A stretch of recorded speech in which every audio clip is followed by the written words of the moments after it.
Bonjour à tous, bienvenue pour cette conférence sur laquelle on va traiter de comment gérer plus de 1000 sites, des dizaines de serveurs Matomo et plus d'une centaine d'utilisateurs à travers une seule et même plateforme. On va voir, c'est un peu particulier, c'est un contexte qu'on a eu chez nos clients et qui s'est révélé faire l'objet d'une belle opportunité.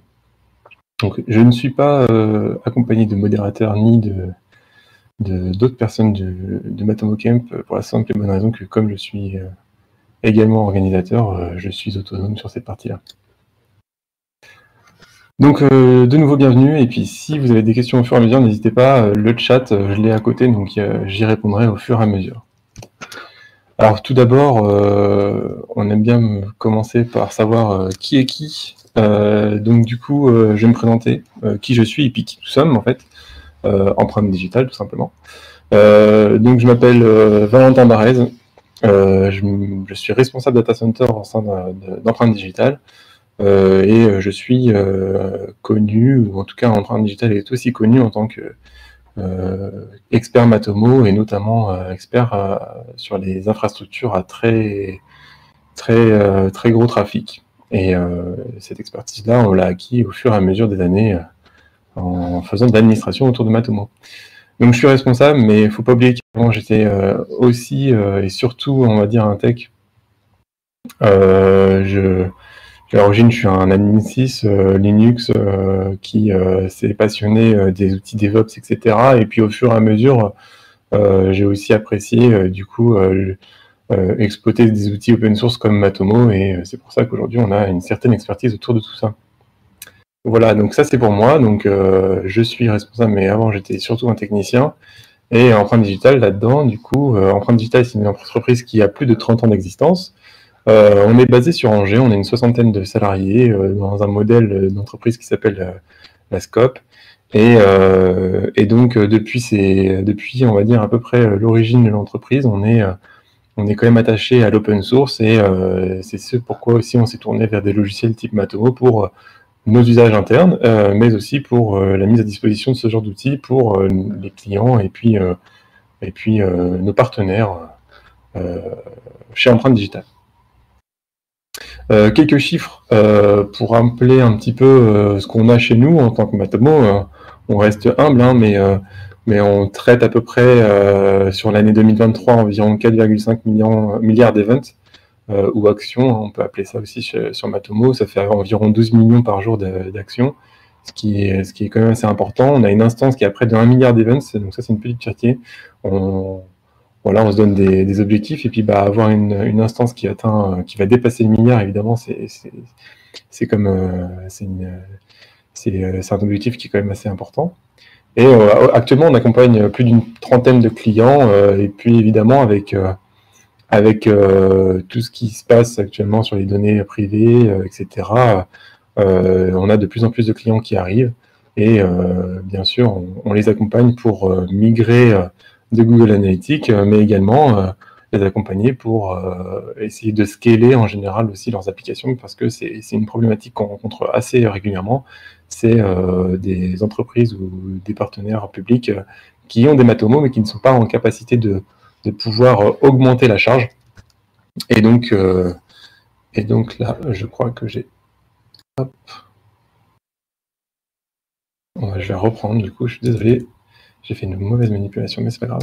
Et donc, du coup, effectivement, des entreprises privées ou publiques qui ont des problématiques de montée en charge. Et donc là, en général, on arrive en tant qu'expert, et ça leur permet évidemment d'être un petit peu plus à l'aise sur l'infrastructure. Voilà. Et donc, du coup, ça c'est pour nous, mais quid du sujet? Le sujet, c'est quand même pouvoir gérer des dizaines de serveurs, des centaines et des milliers de sites, et aussi évidemment les utilisateurs associés à l'ensemble de ces sites et à l'ensemble de ces infrastructures. Donc comment est-ce qu'on en est arrivé à vouloir traiter ce sujet? Alors évidemment, on a des soucis, enfin on a entre guillemets des problématiques en interne, mais c'est surtout un client qui est venu vers nous, donc c'est l'INRAE. L'INRAE, c'est un institut de recherche lié au monde agricole, Et en fait, eux, ils ont une problématique simple, c'est qu'ils ont une usine à sites qui permet de générer très rapidement des sites pour les différents services, on va dire, de l'INRAE, avec justement un tag de suivi d'analytique. Tout ça, c'est automatisé, donc ils se sont dit, bah, nous, on voudrait migrer vers Matomo, mais on voudrait que ce soit automatisé, à l'image de ce qu'ils font actuellement avec leur usine à sites. Ils ont beaucoup d'utilisateurs, a fortiori, parce que comme leur usine à sites permet de générer des sites pour différents comment dire, départements de l'INRAE, chaque site va aussi avoir son lot d'utilisateurs pour le manager, le consulter, etc. Et l'idée aussi autour de tout ça, lié du coup à Matomo, c'est d'avoir des rapports standards entre les différents sites. Par souci de report qui permettent aux différents acteurs de les comparer, etc. Et une information clé qui nous a été fournie à ce moment-là, c'est que dans l'usine à sites, actuellement, ils ont plus de 1000 sites. Et donc, il y a, a fortiori, plus de 1000 sites à traquer à travers les plateformes Matomo. Donc, à travers cette demande, on s'est posé la question de trouver des solutions. Il fallait trouver une solution et voilà, on va vous partager un peu comment on est arrivé à notre solution actuelle. Mais on a marché à travers différentes itérations. Donc l'émergence d'une solution, nom de code, on va l'appeler Unified Analytics. Qu'est-ce que c'est? Comment est-ce que c'est arrivé et à quoi ça fait référence? Donc pourquoi? Donc je le rappelle, on a eu une expression de besoin, on a essayé l'objectif c'était d'accompagner l'INRAE là-dedans. Donc pourquoi on a essayé de trouver une solution qui était un peu plus, on va dire, packagée autour des besoins plutôt que simplement, on va dire, utiliser Matomo. On a des contraintes techniques. D'abord, l'objectif c'était d'utiliser plusieurs Matomo à travers une seule interface, at once, comme on peut dire. L'objectif là, c'est d'éviter de mettre tous les œufs dans le même panier, et donc du coup mettre les 1000 sites sur différentes instances Matomo pour réduire évidemment l'impact d'une indisponibilité ou aussi réduire les temps d'indexation. Parce que c'est le deuxième point, il y en a des contraintes techniques liées à l'indexation. Si on augmente, entre guillemets, le nombre de sites sur une instance Matomo, et notamment quand on commence à dépasser les 100 sites sur une instance Matomo, on sait qu'il y a potentiellement des problématiques de performance, et donc, basé sur ces retours d'expérience, on s'est dit que c'était mieux de gérer plusieurs instances Matomo. Et bien sûr, comme on a plusieurs Matomo, l'idée c'était d'avoir une base d'utilisateurs qui soit commune pour gérer les différentes instances. Et donc là, fortiori, comme on met plusieurs instances Matomo, on ne peut pas avoir une base d'utilisateurs commune. Au delta près qu'on peut utiliser évidemment des outils de type SSO pour unifier cette partie-là. Donc ça y avait cette partie de contraintes techniques, on a des contraintes organisationnelles. L'objectif c'était de mettre en relation les sites en Matomo, avec l'ID Matomo, en face des utilisateurs pour que les utilisateurs puissent accéder à leurs données. On a émis et puis on a travaillé avec l'INRAE pour dire que peut-être que ce serait bien aussi de faire des groupes d'utilisateurs. Donc là, dans la notion de Matomo, il n'y a pas tout à fait cette notion qui existe actuellement au niveau des utilisateurs. Et puis évidemment, comment est-ce qu'on donne accès aux utilisateurs à leur site, évidemment à travers l'utilisateur administrateur de Matomo, mais quand on en a des dizaines, il faut savoir le gérer. Donc là, on a trouvé, on va dire, une sorte de proxy qui permet de simplifier tout ça. Bon, bah, je vais vous en parler après. On avait des contraintes clients. La contrainte client, c'était d'avoir un rapport unifié. Donc, qui dit rapport unifié, des rapports unifiés sur l'ensemble des sites, ça veut dire qu'il faut qu'on ait la même base sur l'ensemble des Matomo. Et donc, évidemment, il faut pouvoir être sûr que l'information qui est transmise à travers un rapport d'une instance soit exactement le même d'un rapport d'une autre instance. Donc ça, c'était une contrainte au niveau du client. Et puis, comme les utilisateurs de Matomo sont souvent des communicants ou des personnes qui viennent du marketing, l'idée, c'était qu'on avait des contraintes d'uniformisation pour pouvoir les comparer d'année en année, de mois en mois, entre les différents sites. Là, simplifier l'accès aux données. On l'a vu à travers quelques confs, les données dans Matomo, on peut y accéder relativement facilement, mais quand on essaye d'aller un peu plus loin, l'accès aux données, ça peut être un petit peu plus on va dire, péchu, plus compliqué à vouloir trouver la bonne information. Et donc là, en faisant un rapport simplifié, cette partie-là allait être simplifiée. L'idée, c'était de pouvoir aussi comparer les sites. Donc, pour ça, dans Matomo, c'est possible. Et avoir une expérience utilisateur simplifiée. Évidemment, quand un utilisateur ou un admin doit gérer plusieurs sites, si on doit lui dire, attention, ce site A est sur l'instance B et ce site 2 est sur l'instance C, etc. Voilà, ça demande un peu plus de gestion et il faut se rappeler un petit peu où sont les informations. Et donc là, on s'est dit, on va essayer de simplifier cette expérience utilisateur pour pouvoir simplifier les démarches d'accès à ces différentes données. Donc la première idée, évidemment, la première idée, on a communiqué avec des personnes de l'INRAE qui étaient, on va dire, plutôt techniques, et puis nous, on est plutôt technique. Donc du coup, on s'est dit, on va faire des outils de DevOps pour les DevOps. Voilà, on avait un besoin, on a une usine à site, il faut créer des tags, pourquoi pas le scripter ou faire des API, etc. Utiliser la CI/CD pour permettre d'automatiser également cette partie-là, pour pouvoir, par exemple, scaler les Matomo. Faire un peu d'artisanat, on va dire. Donc avoir une solution qui soit fonctionnelle, évidemment, hein, mais qui peut-être est un petit peu moins adaptée à l'envergure du projet. Donc après cette première idée, on s'est dit, voilà, on va faire un premier retour au client, on va essayer d'en parler, et en fait, ce retour client, on s'est dit qu'on allait faire des propositions, et ces premières propositions, ça faisait évidemment l'objet de créer une application un peu plus complète. Et du coup, on a réorienté le projet en interne, et aussi avec l'accord du client, bien sûr, pour créer une application web qui serait plutôt API-oriented, avec notamment quelques outils open source que vous connaissez peut-être. C'est des outils type Laravel pour le framework PHP, des outils en Vue.js pour faire les vues qu'on voit là en interface, etc. Donc cette application web, du coup, elle a été initiée par les équipes techniques chez nous, notamment par les administrateurs système et réseau. Voilà. Chez Empreinte Digitale, on a une équipe de système administrateurs qui ont la charge et la joie, on va dire, d'installer, de gérer et d'accompagner les clients sur la mise à disposition des Matomo.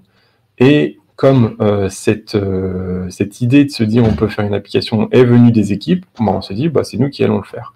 Donc chez Empreinte Digitale, on a des équipes de développement, ça c'est pas un problème, mais sur ce projet-là, voilà, comme c'était une initiative des équipes sysadmin, on s'est dit on va essayer d'aller au plus simple et d'aller sur quelque chose que l'on peut connaître. Donc c'est pour ça qu'on a utilisé Laravel, parce qu'on s'est dit que c'est un peu un go-to, on va dire, pour créer des applications relativement rapidement, avec pas mal de tooling qui permet de développer rapidement des outils sur l'authentification, sur les routes d'API, etc., etc.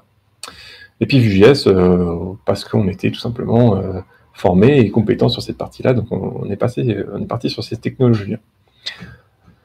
Donc comment fonctionne notre application? Rapidement, je fais un état très rapide de comment ça fonctionne. Ça se connecte aux API de Matomo, donc là on peut imaginer qu'on peut mettre autant de Matomo qu'on veut, parce que ce sont que des calls API. On peut utiliser aussi notre application à travers des API pour récupérer les tags, notamment pour faire de l'automatisation. Je rappelle que le besoin du client, c'est de l'intégrer à l'usine à site. Et du coup, comme il y a une intégration à l'usine à site, il faut pouvoir récupérer facilement le tag des différents sites qui sont configurés dans la plateforme. Et donc du coup, une fois qu'on a fait ça, on s'est dit, soyons prévoyants et essayons de faire une API, une librairie PHP intégrée à notre outil avec des data objects standardisés, et du coup, n'importe quelle donnée qui passerait à travers les API Matomo aurait un flux assez cohérent entre le call, la plateforme que l'on génère, que l'on gère, et ensuite la sortie des données pour les différentes autres applications et d'autres API. Donc comment on s'est organisé pour faire tout ça? Donc ça c'est la partie technique. On s'est doté d'un product owner, donc là on a un chef de projet chez nous qui a été sollicité pour permettre de mieux cadrer le projet, parce que évidemment des techniciens DevOps qui font leur projet un petit peu à la marge parce que il y a un besoin client, c'était bien de pouvoir le cadrer, donc on a recruté notre chef de projet là-dessus. On a mis plus de ressources, je l'ai dit tout à l'heure, mais chez Empreinte Digital, l'entreprise, c'est une entreprise de développement à l'origine. Alors, j'ai pas forcément évoqué cette partie-là, mais ça fait 30 ans qu'on fait du développement. Donc, on a forcément des développeurs et développeuses qui nous permettent de nous appuyer sur un peu plus de professionnalisme et de méthode. Et donc, du coup, on a mobilisé des équipes de développement chez nous. Et comme chez Empreinte Digital, on a aussi à cœur de rendre accessible l'ensemble de nos applications, on a sollicité notre savoir-faire en termes d'accessibilité pour permettre à quiconque d'accéder et de consulter les données à travers notre plateforme que l'on a mise en place. Voilà. Donc, le résultat de tout ça, c'est une maturité du projet qui a été atteinte. Alors, c'est un milestone que je donne, voilà, c'est on va dire une V01. Pourquoi je la catégorise pas en tant que V1? Parce qu'il nous reste quelques petits développements à faire, j'en parlerai encore un peu plus tard. Et puis on a aussi d'autres idées qu'on aimerait développer, qui sortent un peu du cadre du projet dans lequel on a initié la création de cette application. Mais on a atteint, on va dire, un MVP avec les équipes, donc que ce soit admin, chef de projet et développeurs et les auditeurs access. Et on est plutôt satisfait de cette première version 0.1. Voilà. Donc qu'est-ce qu'on peut faire à travers cette plateforme? Eh ben, on peut gérer et importer des utilisateurs et des sites. Donc tout ça, je vais vous faire une petite démo juste après. On peut faire un import-export des sites et des utilisateurs. On a une gestion des utilisateurs. Donc l'idée, c'était de se dire, bon, on a plusieurs catégories d'utilisateurs. On a des utilisateurs qu'on va appeler simples, qui sont là en consultation des rapports des sites sur lesquels ils sont responsables. On a des admins et des super admins, donc je vais étayer un peu plus tard à quoi ça fait référence. On a des rapports qui sont fonctionnels. Donc là, on le sait, dans Matomo, les rapports, c'est quelque chose, c'est important aussi pour notifier quand on est dans une équipe projet de la bonne santé ou des besoins en termes d'infrastructure, par exemple, auprès de la direction. Donc là, on sait que les rapports, c'était un élément important à l'initiative du projet. On a fait un audit d'accessibilité, donc comme on est parti avec des sysadmins qui ont fait du développement et qui ont quand même des compétences en accessibilité, mais qui ne sont pas évidemment développeurs et développeuses, et ben là on s'est doté d'un audit et on est plutôt surpris. On a un score, il me semble, entre 55 et 60% d'accessibilité sur la plateforme, et donc là les prochains travaux vont aussi être menés autour de cette partie-là. On a ajouté la synchronisation des sites, donc ça c'est important parce que notre plateforme, elle peut rentrer après, on va dire, l'installation et après la configuration de certaines instances Matomo. Et donc plutôt que de recréer les sites à la mano pour pouvoir faire la corrélation entre les sites dans Matomo et les sites que l'on manage, et bah, dans la plateforme, et bah, du coup on a une synchronisation des sites, donc je vais vous faire une démo juste après. Et puis évidemment, comme c'est une application qu'on peut mettre un peu en marque blanche, on a mis la possibilité de faire un petit peu de personnalisation avec le logo, les mentions légales, etc., etc. Donc voilà, on a créé ça. Alors qu'est-ce que ça donne? Qu'est-ce que ça donne? Et bien là, je vais vous faire une petite démo. Et donc évidemment, comme toute bonne démo, il y a l'effet Bonaddi qui risque d'arriver, mais je crois en nous et je suis sûr que tout va bien se passer. Alors, je vais vous partager mon écran. Tac. Alors, je vais mettre ça ici. Tac.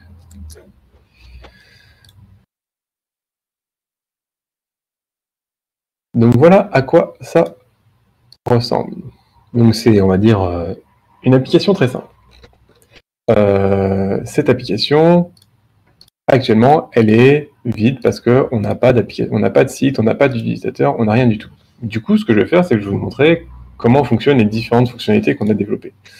Par exemple, si je veux importer des utilisateurs, je peux parcourir un fichier CSV ici, hop, j'importe un fichier CSV et ça va m'importer les différents utilisateurs.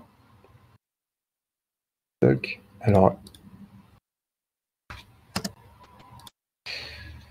J'ai pas pris le bon utilisateur, bon fichier, voilà, hop, et voilà. Et du coup, mon utilisateur a été créé. On a une mécanique très simple d'envoi de mail, etc. pour pouvoir créer des utilisateurs. Donc là, je vais vous l'illustrer tout de suite.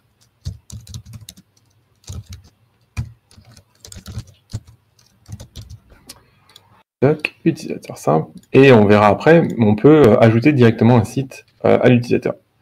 Donc là, je vais créer l'utilisateur, voilà, et le mail.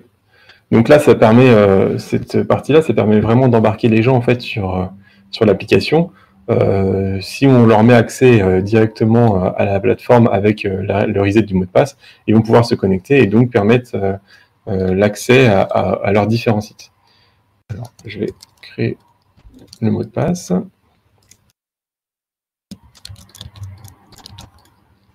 Voilà. Et donc, du coup, je vais pouvoir me connecter derrière. Et donc là, en tant qu'utilisateur simple, j'ai juste accès à mes sites. Bon, actuellement, je n'ai pas de site. Donc, important des sites. Pour importer les sites, il faut pouvoir gérer les instances. Donc, ce qu'on va faire, c'est qu'on va ajouter une nouvelle instance. Alors, par contre, pour ça, évidemment, je vais aller sur une instance de test. Tac. Donc, comment est-ce qu'on ajoute une instance? C'est assez simple. En tant qu'administrateur, moi, j'ai accès à mon instance Matomo. Et donc, ce que je vais faire, c'est que je vais créer un token qui va permettre de l'importer. Tac.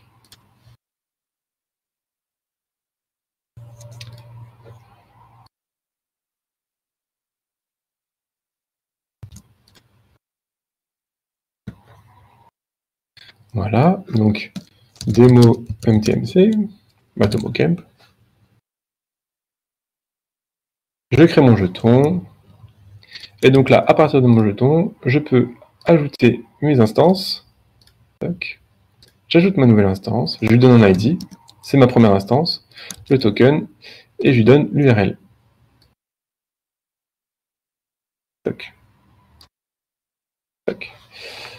Je sauvegarde, et là j'ai ma nouvelle instance qui vient d'être créée, que l'on peut voir ici. Je peux synchroniser les sites. Si je synchronise les sites, ici, évidemment, je ne vais en avoir aucun parce que je n'ai pas de site créé. Enfin, je dois avoir le site principal qui est créé, mais avec aucune information. Ça veut dire que là, si j'ai synchronisé les sites, je devrais avoir le 100. Si je retourne dans le site, j'ai bien mon site qui s'appelle Empreinte Digitale avec l'URL toto.fr, qu'on retrouve ici. Donc là, j'ai un site qui a été créé et importé à partir de mon instance Matomo. Si je veux créer un site, évidemment, je peux faire ajouter un site. Donc là, mon URL, par exemple, c'est mon URL de mon site.fr. C'est mon site.fr en prod. La time zone, on est en FR. Hop. Et la devise, alors ça, c'est évidemment si on est en e-commerce, mais c'est pas nécessaire. Et puis bah là, vu que je suis, admettons, super administrateur, je veux associer l'utilisateur user1 à ce site-là. Je le sauvegarde. Et donc là, mon application va se connecter à mon Matomo. Il va me créer d'abord mon site sur ma plateforme. Et évidemment, si je retourne sur mon Matomo, j'ai également mon site qui vient d'être créé. Toc, donc ça va apparaître mon site FR prod. Et du coup, je peux à partir de là utiliser l'application dans Matomo.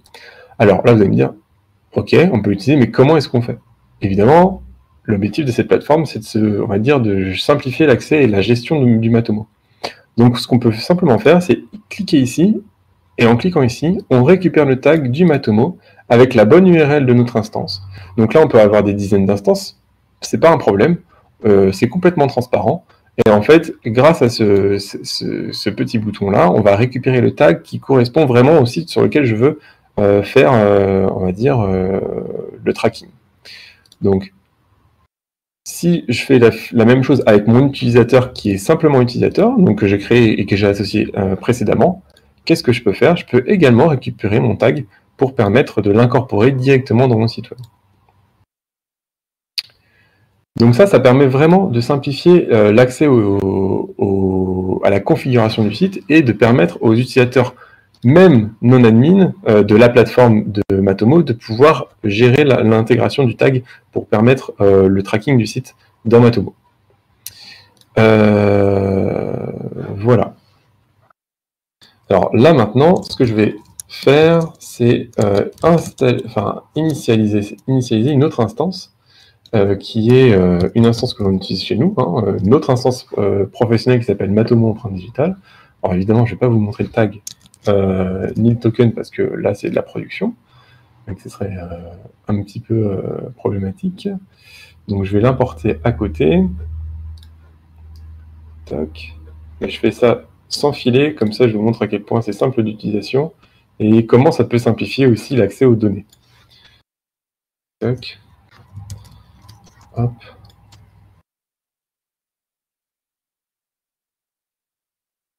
Voilà. Donc de la même manière, je vais aller dans mes instances, je vais ajouter une nouvelle instance, on va l'appeler 2. Donc là, je vais juste me mettre ici pour pas que vous voyez.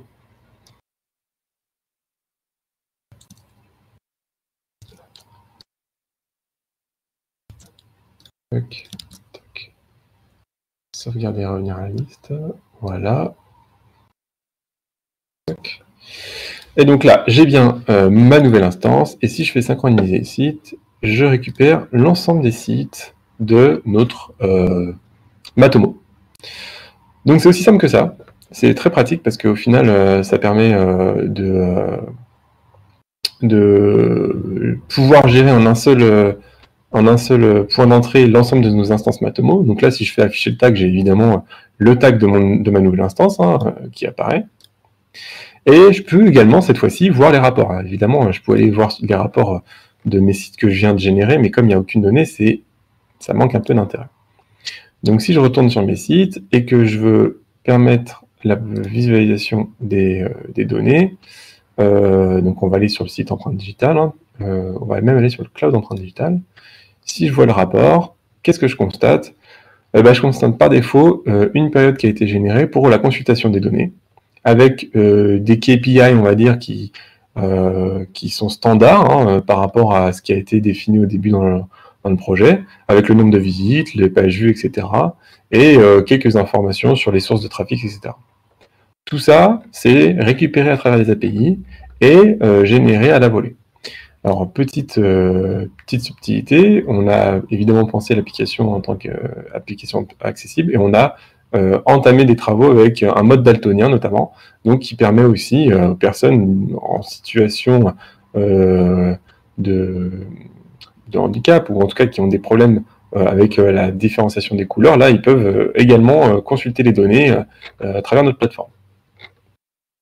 Voilà, donc ça c'est pour la partie accessibilité des données, etc. Et puis évidemment, comme tout à l'heure, si je veux créer un utilisateur qui soit en capacité de gérer d'autres utilisateurs, je peux créer un utilisateur, on va appeler admin.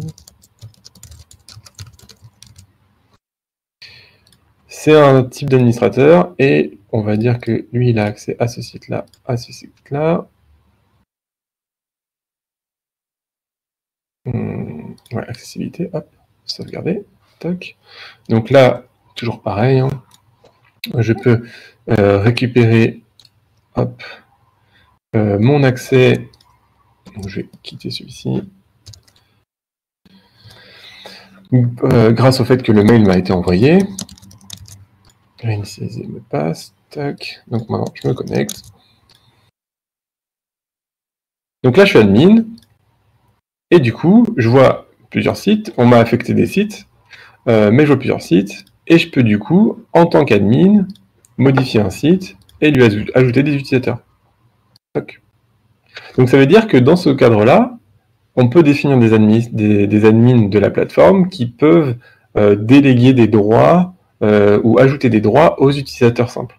Donc on a différents niveaux d'administration qui permet d'une part de consulter les données, d'autre part de donner l'accès aux données, c'est une redite, de donner l'accès au site du coup à d'autres utilisateurs qui ne sont pas admins, mais par exemple là, en tant qu'admin, je n'ai pas la possibilité d'ajouter des instances dans la plateforme. Donc je ne peux pas ajouter de nouveaux serveurs Matomo. Ça, c'est vraiment réservé aux super admins. Donc voilà. Donc voilà où est-ce qu'on en est. On est en capacité de gérer des dizaines et des dizaines de serveurs Matomo, on est en capacité de gérer des centaines de sites et évidemment des centaines d'utilisateurs. Alors, hop. Une notion intéressante aussi, et qui peut être très pratique pour certains utilisateurs, c'est la possibilité d'exporter par exemple les sites qui sont actuellement installés dans la plateforme. C'est pareil, hein, on a pensé un petit peu à la maintenance, à la gestion en entreprise de comment est-ce que les sites doivent être gérés, est-ce qu'ils sont toujours maintenus, est-ce qu'on doit les conserver, et en fait on a pensé à faire des exports comme ça en mode CSV, et donc à partir de ce fichier-là, on peut simplement exporter, enfin à partir de ce bouton-là, on peut simplement exporter l'ensemble des sites qui sont actuellement configurés dans la plateforme et les sites associés à leurs instances Matomo. Donc c'est plutôt vraiment l'objectif de la plateforme, c'est plutôt simplifier l'accès et donc permettre de... Alors, on a évoqué évidemment des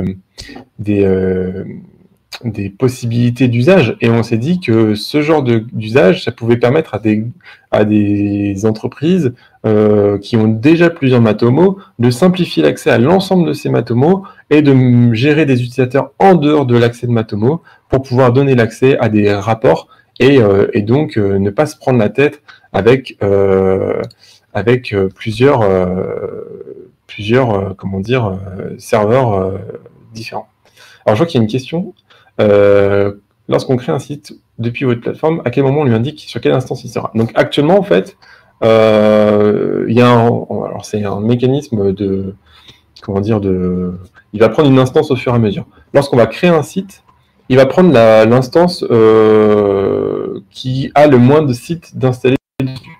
Comme on est dans un modèle qui est pour un seul client, là, et l'objectif c'est de regrouper l'ensemble des Matomo, on n'a pas encore cette différenciation de dire tiens, ce Matomo A, Matomo B, il est pour le client A, le Matomo C, le Matomo D, il est pour le client B, et donc du coup si on crée des sites pour le client A, il sera sur ces instances-là, etc. On n'a pas encore cette notion-là, mais c'est une très bonne question, parce que c'est justement une des évolutions qu'on entrevoit, c'est de se dire on fait des organisations qui permettent du coup de spécifier où seront installés les différents sites et les différents utilisateurs pour telle ou telle organisation. Voilà. Donc voilà comment ça se passe. Donc pour l'instant on en est là. On a réussi donc on a un peu benchmarké notre application avec des outils de load. Et on a aisément atteint le millier de sites et la centaine d'utilisateurs, justement en faisant des imports-exports assez facilement. Alors, je vais reprendre du coup la suite de ma présentation, qui va se terminer, et du coup on va pouvoir passer aux questions. Hop, je repartage mon écran. Donc déjà, j'espère que cette démo vous a plu. Et que si vous avez envie d'en savoir plus, il ne faudra pas hésiter à venir me contacter ou nous contacter, savoir s'il y a des besoins pour vous également. Donc le futur du projet. Comme je le disais en fait à Jirela, merci pour la question déjà, on veut faire du multi-organisation. L'idée c'est de se dire, on est en capacité de gérer, on va dire, un peu comme les sociétés ombrelles. Je m'appelle Danone et j'ai des 10 sans que ce soit sur chacune des instances. Donc on aimerait faire ce genre de choses, et aussi comme je l'ai dit précédemment, c'était l'idée de pouvoir entre guillemets réduire les instances Matomo à une organisation, et donc après permettre de maîtriser aussi les ressources pour chaque organisation. On a évoqué aussi l'idée de faire des créations de dashboards un peu en WYSIWYG avec des blocs, etc. Parce qu'actuellement, on a fait un rapport type qui est relativement statique. Derrière, on a des calls API, donc c'est relativement simple à moduler, mais pour l'instant, c'est quand même statique. Donc, on aimerait peut-être évoluer vers ce genre de création de dashboard. Ça pose quand même des questions en termes d'accessibilité, donc c'est pour ça que c'est pas une priorité, mais une création de dashboard avec des blocs, c'est une éventualité. On aimerait comment dire, importer ou en tout cas exploiter la possibilité de faire de la comparaison de rapports, étant donné qu'on peut importer des centaines et des centaines de sites, pas forcément sur les mêmes instances Matomo, on peut se dire le site A de l'instance A, je peux le comparer avec le site C de l'instance 20. Et ça, c'est plutôt intéressant parce que là où potentiellement il y a des travaux manuels ou en tout cas l'idée d'exporter ces données et les mettre autre part dans des outils de BI ou de data lake, etc. Là, on se dit, bah, à travers notre plateforme, on est en capacité de le faire. Et donc ça, c'était un besoin client, mais nous, on a essayé d'aller un peu plus loin, du coup, en faisant des comparaisons de rapports directement sur la même page. Alors, j'ai pas de preview à vous montrer, mais c'est activement en développement. Et puis, du coup, comme on sait que dans Matomo, il y a des données qui sont exploitées, et d'autres qui sont pas nécessairement bien exploitées, ou en tout cas, on se dit peut-être que c'est la possibilité de regrouper un énième outil à travers cette plateforme-là. On s'est dit que c'était une bonne idée aussi d'ajouter un outil de DataVis avec, par exemple, Superset ou d'autres outils en exploitant les données que l'on a à travers cette même et unique plateforme sur les différentes instances Matomo. Donc voilà, après on a d'autres idées, on profite aussi de cette tribune pour évoquer quelles seraient les directions de notre projet. On évoque l'ouverture de ce projet en SaaS, l'ouverture. Enfin, il y a plein de choses qu'on évoque, mais on voulait déjà vous présenter un peu cet outil-là qui permet vraiment de se dire, d'une manière arborescente, je peux gérer des centaines, des dizaines de sites, d'instances Matomo à travers une seule plateforme, de manière complètement transparente et d'avoir une sorte de gouvernance en termes d'utilisateurs pour l'accès aux différentes données. Donc merci pour votre écoute, merci pour votre attention, merci pour la question. S'il y a d'autres questions, je suis prêt à y répondre. On n'a pas trop parlé évidemment de la partie management des instances derrière, mais on a aussi dans le pipe des idées de se dire tiens, je vais dans mon Unified Analytics, là, mon outil de Matomo, je vais générer une nouvelle instance et donc ça me crée une instance sur un serveur externe et ça l'importe directement dans mon Matomo, dans ma gestion des Matomo, et donc derrière je peux l'exploiter automatiquement pour la gestion des sites. Merci. Donc je suis là pour répondre aux questions. Donc on a un petit peu de temps, donc n'hésitez pas, je suis disponible. S'il faut refaire un petit peu de démo, etc., pour aller un peu plus loin sur l'outil, je suis tout à fait disposé à vous représenter un peu l'outil.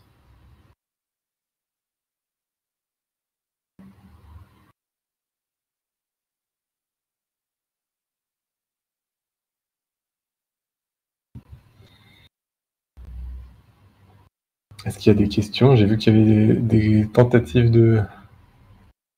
d'écriture. Je reste disponible. Après, de toute manière, je reste évidemment sur les plateformes du Matomo Camp. Hein. Je rappelle que Matomo Camp réside sur le fait que on a mis en place toute cette infrastructure pour le streaming, etc., et que nous sommes le support technique. Donc je serai toujours dans le coin s'il y a des questions qui arrivent et s'il y a besoin d'avoir un peu plus d'informations sur ce qu'on a développé chez Empreinte Digitale. Je vais attendre une minute ou deux et puis après je vais finir le stream.